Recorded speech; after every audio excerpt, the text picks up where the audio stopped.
Radio Anthropocène, à l'écoute du changement global.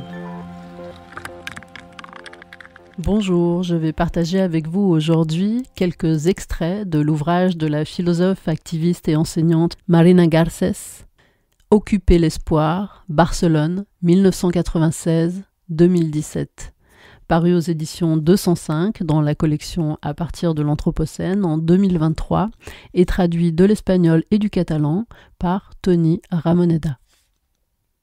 Je me souviens d'une grande manifestation à Barcelone qui s'était terminée au Passeig des Colons et qui avait occupé les rues jusqu'à Pla de Palau, en face de la préfecture. C'était contre un sommet européen quelconque, si je ne me trompe pas.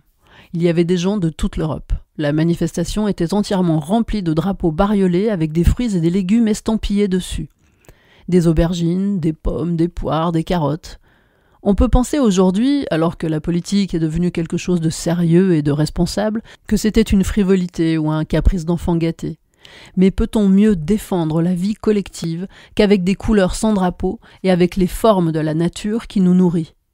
Ces drapeaux voulaient signifier qu'on ne se ralliait pas à des syndicats, qu'on n'avait pas d'identité, mais qu'on se retrouvait dans une défense commune de la vie, dans ses différences et ses expressions les plus diverses. Parmi les manifestations les plus importantes de cette mouvance, il y a eu celle organisée par Reclaim the Streets. À Barcelone, il y en a eu au moins 2. Elles avaient commencé à Londres au milieu des années 90 contre l'invasion des centres-villes par les voitures et la construction d'axes routiers. Elles suivaient la même stratégie d'organisation que les rave parties, une invitation secrète en un lieu à une heure précise. Les langages de la contestation étaient multiples, musique, danse, jeux pour enfants, jardin potager pour remplacer l'asphalte, etc. Le but était toujours le même, la récupération de l'espace public en tant que bien commun. Reclaim the Streets a été un exemple du carrefour de langage qui a fait déborder les identités politiques classiques pendant les années 90. Ces actions reprenaient la mémoire des luttes populaires contre les enclosures, les clos privés, qui s'étaient produites au début de la modernité.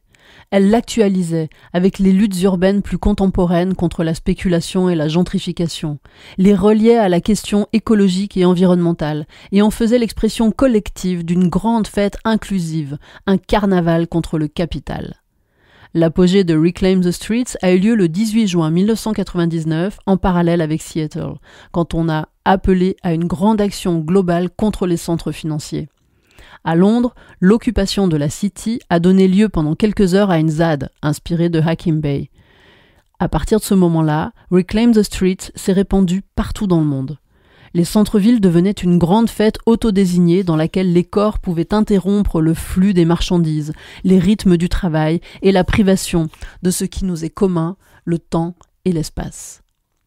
La parodie, devenue scène performative, mettait en évidence cette banalité dont on est tous au courant et que personne ne veut reconnaître. On parle de la ville comme si c'était un lieu d'échange et de rencontre, alors qu'elle n'est qu'une grande chaîne pour la circulation du capital dont nous sommes les maillons. Se retrouver à l'arrêt au milieu d'un bouchon comme tous les jours, mais cette fois à cause d'un groupe de farfelus déguisés qui dansent, énervait beaucoup de monde, mais c'était aussi une manière de rendre visible notre quotidienne résignation. L'image d'enfants en train de jouer dans les carrefours sans risquer de se faire renverser, ou de personnes nues prenant des bains dans les fontaines, nous faisait prendre conscience à quel point nos villes sont mortes. Et finalement, voir la police s'attaquer à cet élan de vie, c'était l'image la plus éloquente pour rendre compte de ce qui est chargé et comment du maintien de l'ordre qui nous étouffe. La globalisation a été à plusieurs égards peut-être le temps des excès. Un excès de production et de consommation, mais aussi un excès de confiance en beaucoup de choses. Parmi elles, le désir et la capacité des gens à être autonomes. S'il y a quelque chose qu'on a toujours espéré, comme personne politisée à ce moment-là, c'était de ne pas être gouverné. Il ne s'agissait pas d'une aspiration individualiste à une vie indépendante depuis la fiction d'autosuffisance créée par la société de marché. Il s'agissait au contraire de l'aspiration à une autodétermination complète des collectivités, construite depuis la réciprocité des liens entre des personnes anonymes. Je crois que c'est surtout la raison pour laquelle on croyait fermement à la force de transformation de l'apprentissage. C'est-à-dire que le fait de vivre et partager certaines expériences produit des traces et des conséquences sur nous-mêmes qui sont irréversibles. Apprendre ne veut pas dire se reconnaître dans une identité préétablie, mais plutôt se transformer ensemble au moyen d'expériences partagées. Les expériences de lutte et d'action collective sont des événements qui changent toujours la carte des identités et des représentations jusque-là disponibles, parce qu'elles donnent lieu à de nouveaux liens et de nouvelles manières d'être, de percevoir et de savoir.